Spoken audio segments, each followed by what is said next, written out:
विज्ञान अकेडमी में आपका सभी विद्यार्थियों का बहुत बहुत स्वागत है। पिछली कक्षा में बेटा हमने क्रिस्टलीय और अक्रिस्टलीय ठोसों के मध्य अंतर पर बात कर ली है। आज के लेक्चर में हम कुछ महत्वपूर्ण प्रश्न जो बोर्ड में आते हैं यहाँ तक जहाँ तक हमने पढ़ा है वहाँ से बनने वाले दो महत्वपूर्ण प्रश्नों पर बात करेंगे। बाकी जो क्वेश्चंस बनते हैं यहाँ तक जहाँ तक हमने पढ़ा है और जो ये दो वीडियोस से जो क्वेश्चन बनते हैं उसमें विषम देशिकता बहुत ज़्यादा इंपॉर्टेंट है। क्रिस्टलीय और अक्रिस्टलीय के मध्य अंतर बड़ा इंपॉर्टेंट है। इन पर आप थोड़ा सा अच्छे से लर्न कर लीजिएगा। ये जो दो क्वेश्चन मैं आपसे सब डील करने वाला हूँ उन्हें भी समझने की कोशिश करें। एक क्वेश्चन बहुत ज़्यादा पूछा जाता है, सीबीएसई में भी क्वेश्चन आता है, आरबीएसई में भी आता है कि वाई सॉलिड्स आर हार्ड, यानी ठोस दृढ़ क्यों होते हैं। देखिए, दृढ़ता जो है वो कहीं ना कहीं इंटरमॉलिक्यूलर फोर्स पर डिपेंडिंग प्रॉपर्टी है, अंतर आणविक बलों पर निर्भर एक गुण हुआ करता है। अब क्योंकि हम बात कर रहे हैं कि जो ठोस के पार्टिकल होते हैं, जो ठोस के अवयवी कण होते हैं, वो बहुत ज्यादा मजबूत अंतर आणविक बल से बंधे हुए हैं, यानी कहीं ना कहीं उनकी जो पोजीशन है वो फिक्स्ड है, यानी एक निश्चित रेस्ट्रिक्टेड मूवमेंट उनकी जो है जो होती है, यानी उनका जो गति है वो अलाउड नहीं है। वो एक जगह से दूसरी जगह गति नहीं कर सकते हैं, वो हिल नहीं सकते हैं, वो इधर उधर जो है मूवमेंट नहीं कर सकते हैं।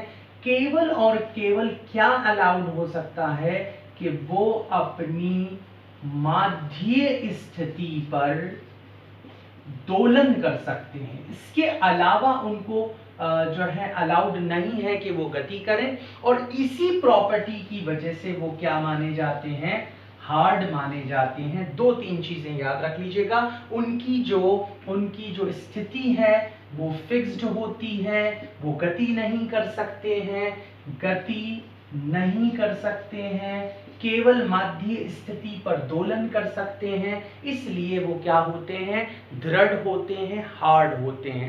Their movement is restricted, and because of their restricted movement they can't move from one place to another, but they can oscillate on its mean position. Okay, that's why they are hard. Second question जो सबसे ज्यादा पूछा जाता है, आप पुराने papers उठा करके देख लें, उन सारे पेपर्स में ये क्वेश्चन बहुत ज्यादा आपको जो है रिपीटेशन के साथ मिलेगा कि कांच को अतिशीतित द्रव क्यों कहते हैं, why glass is called as super cooled liquid.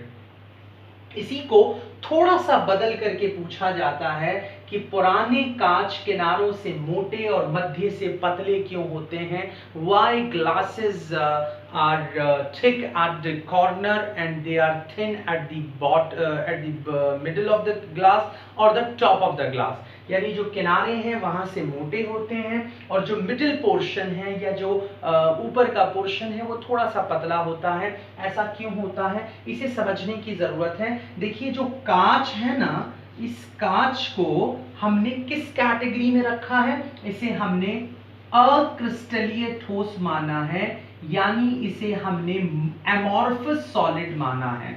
Amorphous solid होने की वजह से इसके जो पार्टिकल हैं they are not well arrange, वो पूरी तरह से व्यवस्थित अवस्था के अंदर नहीं है, उनकी व्यवस्था पर्टिकुलर अरेंजमेंट में जो है नहीं है। तो वेल अरेंज जो है आप कह सकते हैं कि जो है अरेंज्ड उनके जो पार्टिकल्स नहीं हैं, उसकी वजह से उनके अंदर कुछ सर्टेन लिमिट तक तरलता पाई जाती है, यानी उनके पार्टिकल्स क्या कर सकते हैं, कुछ लेवल तक गति कर सकते हैं, और इसी गति के कारण अब वो है तो ठोस, लेकिन गुण उनके अंदर कौन सा पाया जा रहा है, लिक्विड का गुण पाया जाता है, लिक्विडिटी पाई जा रही है। इसी तरलता की वजह से उनको हमने क्या कहा है, सुपर कूल्ड लिक्विड कहा है, यानी अतिशीतित द्रव कहा है।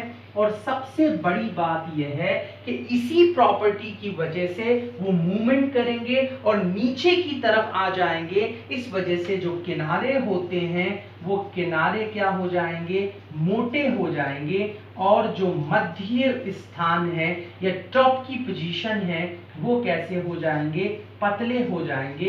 यानी ये दोनों क्वेश्चन कहीं ना कहीं एग्जाम में पूछे गए हैं, आप इन्हें अच्छे से लर्न कर लें। मैंने थोड़ा सा एरो डायग्राम से समझाया है ताकि बात आपके दिमाग तक पहुंच जाए।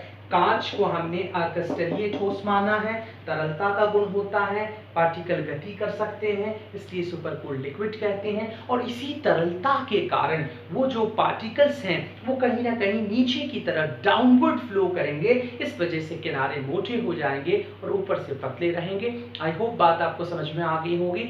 अगले वीडियो में हम बात करेंगे कि क्रिस्टलीय ठोसों के प्रकार क्या हैं, उनके कॉन्स्टिट्यूएंट पार्टिकल्स क्या हैं और उन ठोसों के अंदर किस किस तरह का बल पाया जाता है। एक ही लेक्चर में ये समझाने की मैं कोशिश करूंगा।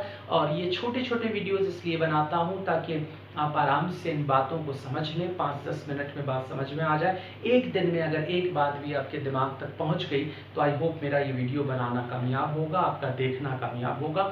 मैंने बार बार कहा आप इन सारी चीज़ों को अपना लिखा करें, किताबों से भी राब्ता रखा करें और यहाँ पर समझने की कोशिश किया करें। Thank you for watching the video.